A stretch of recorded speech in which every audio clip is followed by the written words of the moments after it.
Hello दोस्तों, welcome back to my YouTube channel. दोस्तों, बात करेंगे हम बीपीएससी टीआरई 3.0 नई शिक्षक भर्ती को लेकर के। यहाँ पे हम लोग बात करेंगे जो आपका बीपीएससी टीआरई 3.0 का री एग्जाम होने वाला है 19 जुलाई से लगा करके 22 जुलाई के बीच। इसी के संबंध में यहाँ पे बीपीएससी आयोग ने 3 नोटिस जारी किए हैं। अब इस 3 नोटिस के माध्यम से उन्होंने क्या क्या अपडेट दिया है आपको बताना चाहेंगे। बीपीएससी टीआरई 3.0 री एग्जाम नोटिस को लेकर के बीपीएससी चयन की गलती से फॉर्म रिजेक्ट और भाषा अर्हता परीक्षा पैटर्न में क्या कुछ बदलाव किया गया है, क्योंकि 19 से लगा करके 22 जुलाई के बीच आपकी परीक्षा रखी गई है। परीक्षा से पहले आयोग ने किए हैं कई सारे बदलाव। तो क्या कुछ अपडेट है, सारा अपडेट आपको इस वीडियो के माध्यम से मिलने वाली है। और जो भी आपको अपडेट दी जाएगी वो ऑथेंटिक होगी, ऑफिशियली होगी। तो इसलिए वीडियो को लाइक करिएगा और चैनल पर पहली बार विजिट किए हैं तो चैनल को भी सब्सक्राइब करके बेल आइकन को प्रेस कर लीजिएगा, जिससे हर एक लेटेस्ट अपडेट आपको समय से मिलती रहेगी। चलिए एक बार देख लेते हैं यहाँ पे सब्जेक्ट कॉम्बिनेशन को लेकर के इन्होंने क्या कुछ अपडेट दिया है आपके टीआरई 3.0 री एग्जाम को लेकर। इससे पहले एक बात बताना चाहेंगे आपको कि देखिए, आपकी कितनी भी अच्छी तैयारी हो, अगर ये जो नोटिस जारी किया गया है, इस नोटिस के माध्यम से अगर ये गलतियां आप कर रहे हैं तो कहीं ना कहीं आपकी तैयारी बिल्कुल जीरो समझी जाएगी। तो इसलिए इस चीज़ को आप बिल्कुल स्क्रीन पे आप देख पा रहे हैं कि बिहार लोक सेवा आयोग, नेहरू पथ, बेली रोड, पटना। आवश्यक सूचना में विज्ञापन संख्या 22/2024 अध्यापक नियुक्ति प्रतियोगिता परीक्षा टीआरई 3.0। ठीक है, यहाँ पे देखिए। और देखिए, विज्ञापन संख्या 22/2024 शिक्षा विभाग के अंतर्गत वैसे अभ्यर्थी जिन्होंने केवल विशेष विद्यालय अध्यापक कक्षा 9वीं से 10वीं, ध्यान दीजिएगा, यानी कि 9वीं से 10वीं यहाँ पे बताया जा रहा है के अंतर्गत सामाजिक विज्ञान यानी कि एसएसटी, ध्यान दीजिएगा, एसएसटी विषय के लिए आवेदन किए हैं, वैसे भी अभ्यर्थियों को सूचित किया जाता है कि वे दिनांक 9/7/2024 से 16/7/2024 तक की अवधि में अपने प्राप्त यूजर नेम एवं पासवर्ड से लॉगिन करने के उपरांत सामाजिक विज्ञान विषय के अंतर्गत विषय समूह का चयन करेंगे। यानी कि यहाँ पे साफ साफ चीज़ें बताई जा रही हैं कि जो भी कैंडिडेट यहाँ पे शिक्षा विभाग के अंतर्गत विशेष विद्यालय अध्यापक के लिए फॉर्म अप्लाई किया है, यानी कि 9वीं और 10वीं में, तो वो क्या करेंगे कि 9 से लगा करके, यानी कि 9 जुलाई से लगा करके जो है 16 जुलाई तक जो है, इस अवधि में आपको क्या करना है, आप अपने यूजर नेम एवं पासवर्ड से लॉगिन करेंगे अपने डैशबोर्ड में, यानी कि बीपीएससी के। ठीक है, उसके बाद वहाँ पे सब्जेक्ट कॉम्बिनेशन सही करेंगे। ठीक है, यानी कि जिसका भी विषय गलत यानी कि चयन हो गया है तो आपके लिए यहाँ पे काफ़ी अच्छा है। तो यहाँ पे अभ्यर्थियों के लिए काफ़ी अच्छी अपडेट है कि कम से कम वो सही कर लेंगे, और ये आयोग के द्वारा नोटिस जारी किया गया है। तो और उसके आगे देखिए यहाँ पे, और ये देखिए 9 से लगा करके 16 तारीख तक आप इसको कर सकते हैं। और इन्होंने क्या अपडेट दिया उसको देख लेते हैं। यहाँ पे देखिए, यहाँ पे विषय समूह में अभ्यर्थी द्वारा सेक्शन फर्स्ट में, देख लीजिए, ध्यान दीजिएगा, सेक्शन फर्स्ट में इतिहास अथवा भूगोल विषय का चयन करेंगे। ठीक है, यानी कि फर्स्ट में आपको या तो हिस्ट्री का चयन करना है, ठीक है, या तो आपका जो है ज्योग्राफी का, इसमें से आपका एक रहना चाहिए। उसके बाद सेक्शन सेकंड में अभ्यर्थी अर्थशास्त्र, यानी कि सेकंड में देख लीजिए, सेकंड में आपका या तो इकोनॉमिक्स होगा, ठीक, या तो राजनीति यानी कि पॉलिटी, उसके बाद भूगोल यानी कि ज्योग्राफी। ठीक है, सेक्शन में यदि सेक्शन फर्स्ट में चयन नहीं किया गया है तो विषय में से किसी एक विषय का चयन करेंगे। साथ ही उपयुक्त में से संबंधित वैसे अभ्यर्थी जिनके द्वारा पूर्व में ई एडमिट कार्ड डाउनलोड कर दिया गया है, वे विषय समूह का चयन करने के उपरांत पुनः ई एडमिट कार्ड डाउनलोड कर परीक्षा केंद्र ले जाना सुनिश्चित करेंगे। अब यहाँ पे चीज़ें बताई ये जा रही हैं कि अगर आप लोगों ने मान लीजिए एडमिट कार्ड डाउनलोड कर लिया है, क्योंकि प्री एडमिट कार्ड आपका जो है 9 तारीख से वो डाउनलोड होना स्टार्ट हो चुका है, तो आप लोगों ने डाउनलोड कर लिया होगा, जिसमें आपको एग्जाम सिटी, ठीक है, उसके बाद कोड दिया होगा विद्यालय का, वो चीज़ें, ठीक है, वो दोनों चीज़ दी होगी। लेकिन अभी तक आपको ये चीज़ नहीं पता होगा कि कहाँ पे आपकी परीक्षा कराई जाएगी। ठीक, वो आपको जो है 16 तारीख से देखने को मिलेगा, यानी कि फाइनल जो एडमिट कार्ड होगा वो। तो वही चीज़ यहाँ पे बताया जा रहा है कि विषय चयन आप कर लेंगे। सेक्शन फर्स्ट में आपको इतिहास भूगोल में से किसी एक को सब्जेक्ट रहना चाहिए। उसके बाद सेक्शन फर्स्ट में आपका जो है किसी, यानी कि चाहे आपका इकोनॉमिक्स हो, चाहे राजनीति शास्त्र हो, चाहे भूगोल हो।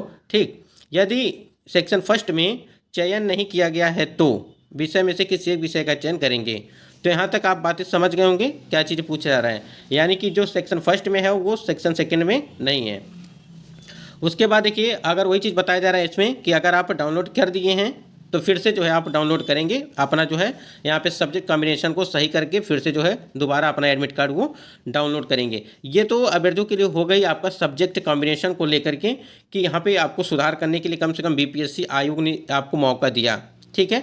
और आपका भी अगर कोई दिक्कत है, किसी भी कैंडिडेट को कोई भी दिक्कत है, तो आप कमेंट सेक्शन में कमेंट किया करिए। कम से कम ये चीज़ पता चले कि दिक्कत क्या हो रही है, आपके एडमिट कार्ड में क्या दिक्कत है, आपके फॉर्म में क्या त्रुटियां हुई हैं। ये सारी चीज़ें आप जब तक अवगत नहीं कराएंगे, ठीक है, आप लोग बताते रहेंगे, तो कम से कम हम लोग उसके लिए आवाज़ उठाते रहेंगे, जिससे आप लोगों के लिए अच्छा होगा।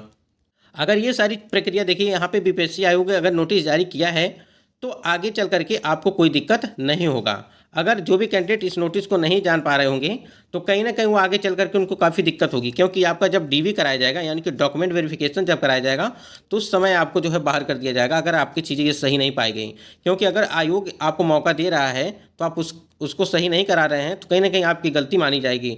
आयोग क्या करेगा, कहेगा कि हम तो 9 को ही एक लेटर नोटिस भेज दिए थे आपको कि सही करने के लिए, और वो भी कितने दिन के लिए, 9 से लगा करके आपको 16 तारीख तक जो है इसको सही करने के लिए बताया गया है। तो काफ़ी यहाँ पे टाइम भी है, जितने भी कैंडिडेट का गलत है तो वो सही कर लें अपना। अगर इसके बाद से कोई गलती होती है तो आपकी जिम्मेदारी होगी, क्योंकि आयोग ने यहाँ पे नोटिस के माध्यम से आपको सारी चीज़ें क्लियर कर दी हैं कि आप उसको सही कर पाएंगे। और यही हाल था कि जब आपका सीटेट के नंबर को लेकर के था, बहुत सारे कैंडिडेट 55% जो महिलाएं थी 55% के अनुसार जो है फॉर्म अप्लाई कर दी थी सीटेट में। और जो इस समय देख रहे हैं आप, काफ़ी ज़्यादा कैंडिडेट यहाँ पे बाहर किए जा रहे हैं, चाहे वो मुजफ्फरपुर का हो, चाहे औरंगाबाद का हो, चाहे खगड़िया का हो, चाहे पूर्णिया का हो, तमाम जगह जिलों से जो है कई प्रकार के नोटिस देखने को मिल रहे हैं TR 1 और TR 2.0 को लेकर के। तो ऐसी नौबत न आए कि TR 3.0 में भी इस प्रकार से जो है फर्जी तरीके से कैंडिडेट घुसे रहेंगे और जो है उनको बाहर किया जाएगा। यहाँ पे एक और लेटर बीपीएससी आयोग ने जारी किया है, और ये इस लेटर में क्या कुछ उन्होंने अपडेट दिया है एक बार दिखा देते हैं आपको। देखिए यहाँ पे उन्होंने साफ साफ चीज़ें ये कहा है कि अध्यापक नियुक्ति प्रतियोगिता पुनर्परीक्षा के कतिपय अभ्यर्थियों का उनके द्वारा ऑनलाइन आवेदन में अपलोड किए गए फोटो, हस्ताक्षर, इमेज अस्पष्ट, अपठनीय, रिक्त हैं।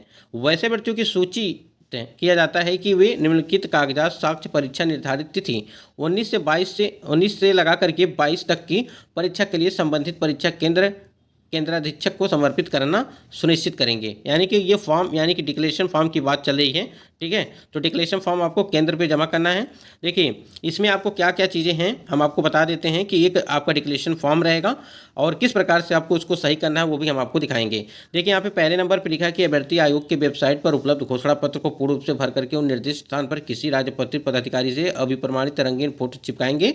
निर्दिष्ट स्थान पर अपना हस्ताक्षर हिंदी एवं अंग्रेजी में करेंगे, जो पहले। उसके बाद यहाँ पे देखिए फोटो चिपकाना है आपको, ठीक है, यानी कि जो डिक्लेरेशन फॉर्म होगा। और उसके बाद क्या करना है, परीक्षा केंद्र पर केंद्राध्यक्ष के समक्ष चिपकाएंगे। आपको फोटो 2 ले जाने हैं। अभ्यर्थी पहचान के लिए ऑनलाइन आवेदन में दर्ज किए गए पहचान पत्र के आधार कार्ड लाना सुनिश्चित करेंगे। आधार कार्ड कंपलसरी है, तो आप लेके जाएंगे। केंद्राधीक्षक द्वारा अभ्यर्थी से प्राप्त उपयुक्त सभी कागजातों में फोटो का मिलान सत्यापन करने के पश्चात उन्हें अपने परीक्षा केंद्र पर परीक्षा सम्मिलित होने की अनुमति दी जाएगी। तो ठीक है, ये सारी चीज़ें हैं। देखिए यहाँ पे घोषणा पत्र जो है, यानी कि उम्मीदवारों को डाक से बाई पोस्ट प्रवेश पत्र नहीं दिया जाएगा। यहाँ देखिए विहित घोषणा पत्र आयोग के वेबसाइट पर जो है उपलब्ध है। हम आपको डिक्लेरेशन फॉर्म दिखा देते हैं और आपको किस प्रकार से सही करना वो भी बता देते हैं। स्क्रीन पे आप देख पा रहे हैं कि बिहार लोक सेवा आयोग द्वारा ये आपका एक डिक्लेरेशन फॉर्म भर दिया गया है, जिसमें यहाँ पे फोटो को लेकर के, नाम को लेकर के अगर कोई त्रुटियां हैं तो इसको आप भर करके लेके जाएंगे, ठीक है। अगर आप सही कर लेते हैं तभी आप जो है इसको भर के लेके जाएंगे, ठीक है। तो ये यहाँ पे चीज़ें दी गई हैं। अब देखिए यहाँ पे इसको आपको कैसे भरना है। इसमें देखिए आप अपना नाम लिख देंगे, माता का नाम, पिता का नाम, ठीक है। यहाँ देखिए पिता का नाम लिखना है, संख्या यानी कि रजिस्ट्रेशन नंबर, उसके बाद अनुक्रमांक यानी कि रोल नंबर लिखना है, जो भी आपका रोल नंबर होगा TR 3.2 री एग्जाम का। उसके बाद देखिए यहाँ पे बताया गया है कि सत्यापन, यानी कि फ़ोटो इमेज जो हमने यहाँ पे बताया है कि पहले चिपकाना है, फोटो चिपकाना है और अभिप्रमाणित हस्ताक्षर एवं हिंदी अंग्रेजी में करना है। तो यहाँ देखिए सिग्नेचर आपको करना है, क्या यहाँ पे फोटो चिपका देना है। यहाँ पे राजपत्रित पदाधिकारी से अभिप्रमाणित फोटो चिपकाएंगे। उसके बाद यहाँ सिग्नेचर करना है हिंदी और अंग्रेजी में। उसके बाद वीक्षक का हस्ताक्षर होगा यहाँ पे, फिर केंद्राधीक्षक का हस्ताक्षर होगा, ठीक है। ये सारी चीज़ें होंगी। एक बार यहाँ पे चीज़ें, तो यहाँ पे मान लीजिए आपका एडमिट कार्ड यहाँ पे जारी किया गया, ठीक है। आप यहाँ पे जो है कैसे आप उसको सही कर पाएंगे, सुधार कर पाएंगे। देखिए ये फाइनल एडमिट कार्ड नहीं है, प्री एडमिट कार्ड है। देखिए यहाँ पे फोटो अपलोड का ऑप्शन आ रहा है। अगर फोटो में गड़बड़ी है तो आप किस प्रकार से सुधार करेंगे, और नाम में गलतियाँ उसको कैसे सुधार करेंगे। तो यहाँ पे जैसे ही फोटो वाले क्लिक करेंगे तो आपको इस प्रकार से ऑप्शंस मिलेंगे, ठीक है। देखिए सबसे पहले तो यहाँ पे उन अभ्यर्थियों के लिए है जिनका मतलब गलत है। अगर आपका नाम में गलत है, पिताजी के नाम में गलत है, ठीक है, ये आपको भरना है, ठीक है। और उसके बाद से यहाँ पे नीचे आप देख पा रहे हैं, यहाँ पे नीचे ये फोटो वाला ऑप्शन देख रहे हैं। तो इस प्रकार से आप फोटो वाले पे क्लिक करेंगे तो यहाँ क्या करेंगे, अपलोड पासपोर्ट साइज फ़ोटो यहाँ पे अपलोड करना है आपको। ठीक, तो अपलोड करके और देखिए साइज़ क्या है, यहाँ पे बताया गया है 25 KB। ठीक है, 25 KB और 250 + 250 वाइड एंड हाइट। ठीक है, ये चीज़ें आपकी रहनी चाहिए। उसके बाद यहाँ पे जैसे फ़ोटो पासपोर्ट साइज पर अपलोड करेंगे तो इस प्रकार से यहाँ पे आपको एक मैसेज देगा कि इमेज सबमिटेड सक्सेसफुली। ठीक, उसके बाद यहाँ देखिए, यहाँ पे क्या करेंगे आप, मैंने पढ़ लिया है निर्देश, जो भी निर्देश दिया जाएगा इस पर ट्रिक मारेंगे। ठीक है, उसके बाद यहाँ पे देखिए ये कैप्चा कोड आपको यहाँ डालना है, फिर डाउनलोड एडमिट कार्ड करना है और तुरंत जो है आपका एडमिट कार्ड वो डाउन। तो जो भी कैंडिडेट यहाँ पे नाम, पिताजी के नाम, फ़ोटो को लेकर के हैं, तो आप जो भी अगर आप सही भी कर रहे हैं तो सही कर लीजिएगा आप अपना जो है एडमिट कार्ड डाउनलोड करने से पहले लॉगिन करके। उसके बाद ये घोषणा पत्र जरूर आप भर के लेके जाइएगा। ठीक है, और 2 एडमिट कार्ड आपके पास होना चाहिए कि आपको वहाँ पे जमा करना पड़ेगा केंद्र पर। तो दोस्तों ये कुछ महत्वपूर्ण अपडेट थी, बाकी अपडेट के लिए आप चैनल से जुड़े रहिएगा। दोस्तों आज की वीडियो में बस इतना ही।